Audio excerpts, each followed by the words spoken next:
آج اگر اولیاء کرام کی کرامات کی بات کی جائے تو لوگ کہتے ہیں یہ قصے ہیں، یہ کہانیاں ہیں، ان میں کوئی صداقت نہیں ہے۔ اس کی وجہ یہ ہوتی ہے کہ ان کا ایمان ناقص ہوتا ہے، ان کا ایمان پختہ نہیں ہوتا۔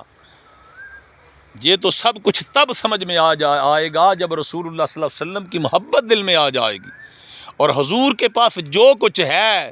وہ اللہ تعالیٰ سے ڈائریکٹ ملتا ہے، اللہ سے عطا ہوتا ہے۔ آگے غلاموں کے پاس جو کچھ ہے، اولیاء کرام اولیاء اعظام کے پاس جو کچھ ہے، وہ اللہ کے فضل سے اور حضور کے فیض سے ملتا ہے۔ جب حضور کے ساتھ ان کا رابطہ ہو جاتا ہے، حضور کے ساتھ جب ہو جاتا ہے رابطہ، تو پھر اللہ تعالیٰ حضور کا فیض بھی انہیں عطا کرتا ہے۔ اور پھر جب حضور کی شان سمجھ میں آ جائے نا، حضور کے معجزات و کمال سمجھ میں آ جائیں، تو حضور کے غلاموں کی عظمت و کرامات بھی سمجھ میں آ جاتی ہیں۔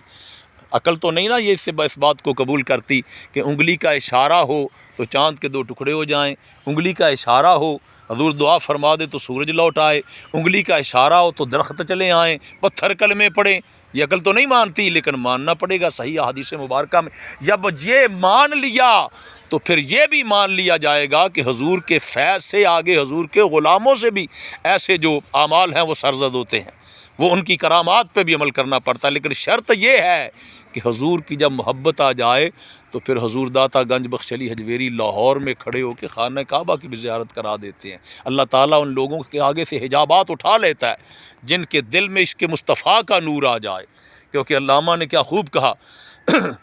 فرمایا ہر کے عشق مصطفیٰ سامان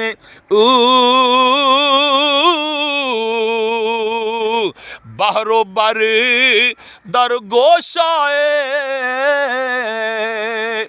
دامان